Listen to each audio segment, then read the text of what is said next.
చాలా రోజుల తర్వాత ఒక మీమ్ గుర్తొస్తుంది. ఎవర్రా మీరంతా అనే ఒక మీమ్ ఉంటుంది కదా! సేమ్ అలాగే ఈరోజు ఎపిసోడ్ చూసిన తర్వాత కూడా అలాగే అనిపిస్తుంది. ఎందుకలా అనిపించిందంటే, పేరు సరిగ్గా తెలీదు.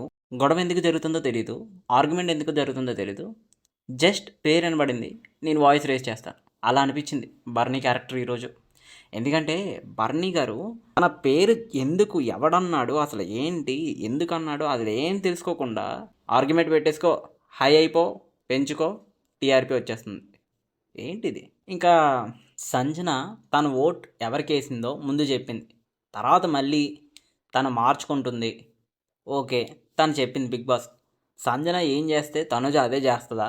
తనుజ అలా చేస్తుంది అంటే సంజన ఏం చేస్తే నేను కూడా అదే చేస్తాను, మీరు చేసిన దాంట్లో తప్పు లేనప్పుడు నేను కూడా అది చేస్తే తప్పేంటి, ఇలా ఆర్గ్యుమెంట్ పెట్టుకుంది సంజనతోటి. కావాలనే ఆర్గ్యుమెంట్ ఎందుకు పెట్టుకుందో నాకు అర్థం కావట్లేదు. అంటే తను ఏం చేస్తే అదే చేస్తుంది. తను అన్ని టాస్కుల్లో ఓడిపోతుంది. నువ్వు కూడా తనలాగా అన్ని టాస్కుల్లో ఓడిపోవచ్చు కదా. ఓడిపోదు కదా, మరి ఎందుకు నీకెందుకు?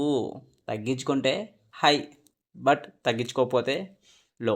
ఇంకా అందరూ కూడా ఇమాన్యుల్ని టాస్క్లో నుండి తీసేయాలని అనుకుంటున్నారు. ఎందుకంటే హైయెస్ట్ ఓటింగ్ ఉన్నది కాబట్టి తను ఎలాగైనా కంబ్యాక్ ఇస్తాడు అని అందరూ అనుకుంటుంటే ఇమాన్యుల్ ఒక రిప్లై ఇచ్చాడు. ఏంటో తెలుసా? సరే, నేను మళ్ళీ వచ్చే టాస్కుల్లోనే ఓడిపోతే అప్పుడు మీరు నాకు హగ్లు ఇచ్చి బాగా చెప్తారా, బిగ్ బాస్ హౌస్ నుండి బయటికి గెంతేస్తారా అని ఘాటుగా రిప్లై ఇవ్వడం వల్ల అందరి నోళ్ళు మూసుకున్నారు. ఇంకా మన అయ్యగారే నెంబర్ 1 అన్నట్టు పవన్కి ఒక ఛాన్స్ వచ్చింది.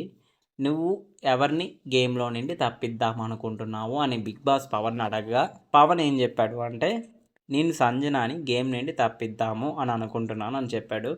ఎందుకు అని అంటే, తనకి కరెక్ట్ చాయిస్ అంటే తనకి ఈక్వల్గా ఆ రైట్స్ ఉన్నాయి, తనతో నేను పోటీ పడగల సత్తా ఉన్నది కాబట్టి నేను తనని గేమ్ నుండి తప్పిద్దాం అనుకుంటున్నాను అని చెప్పాడు.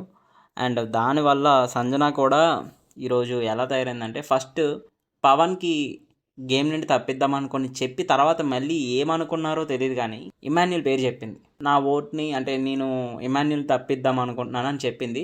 అంతే, ఇంకా సర్రమని ఒకే ఒక్క హై వోల్టేజ్ లేసిందేమో తనుజ. ఇదే పాయింట్ని పట్టుకొని నువ్వు ఇలా చేసావు, నువ్వు ఇలా ఆడావు కాబట్టి నేను కూడా ఇలాగే చేస్తాను, నువ్వు ఎలా ఆడితే నేను కూడా అలాగే ఆడుతాను, నువ్వు చేసే దాంట్లో తప్పులేదు కాబట్టి నేను చేస్తే తప్పు ఏంటి వచ్చిందానికి కావాలని ఆర్గ్యుమెంట్ పెట్టుకుంది. ఎందుకు? అసలు ఎవర్రా మీరంతా అన్నట్టు అనిపించింది. సో ఇది ఈరోజు ఎపిసోడ్ మొత్తం కూడా ఆర్గ్యుమెంట్స్ తోటి నిండిపోతుంది. ఫుల్ ఫైర్డ్ ఎపిసోడ్ అని చెప్పాలి. ఎనీవే, ఈరోజు ఎపిసోడ్ మాత్రం మిస్ అవ్వద్దు. మీకు తెలుసు కదా మన ఛానల్ గురించి, వ్యూస్ వస్తున్నాయి, సబ్స్క్రైబ్స్ అయితే రావడం లేదు. సబ్స్క్రైబ్ చేయండి. మరిన్ని అప్డేట్స్ కోసం మన ఛానల్ని సబ్స్క్రైబ్ చేసుకోండి.